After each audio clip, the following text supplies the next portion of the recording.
Wanted to know what electronics are controlling a modern CNC machine. Let me show you some of these. And at the heart of it is the motion controller board, and you can see that red cable. That is the Ethernet that goes out to your PC, and that's where the mock software on your computer is sending the G-code, and all of those motion commands get sent through this little custom board, but ultimately into each of the corresponding stepper motor drivers for X, Y, Z, maybe a slaved Y, and possibly a rotary table or something else like that.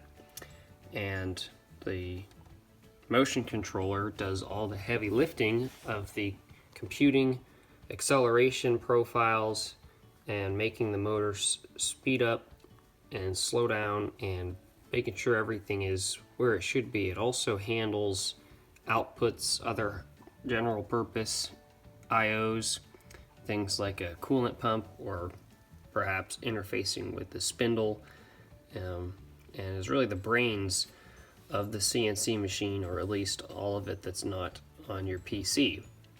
And the rest of what's in here, of course, a power supply. That's a 48 volt power supply that'll really make those stepper motors turn, and the rest is just kind of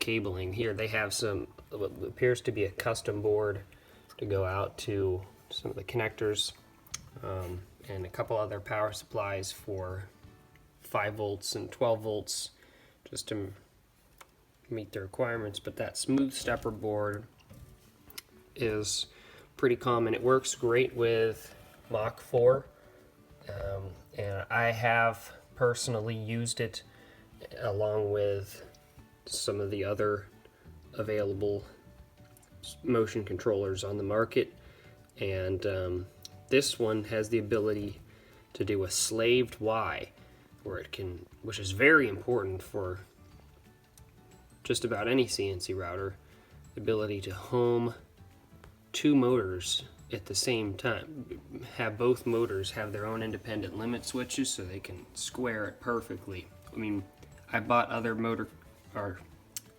controllers that can't do the slaved Y homing, and it's a mess. So the smooth stepper costs about $200, and from what I've seen, it's probably the most stable, be the one. So that's where I would put my money.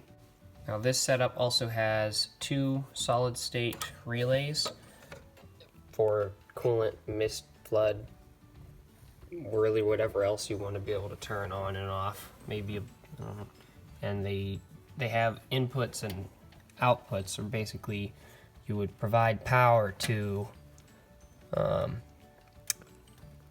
up here and here, and then whenever the relays turn on, the power would be attached to the output, and so that can be programmed within G-code programs or toggled on and off from the computer interface.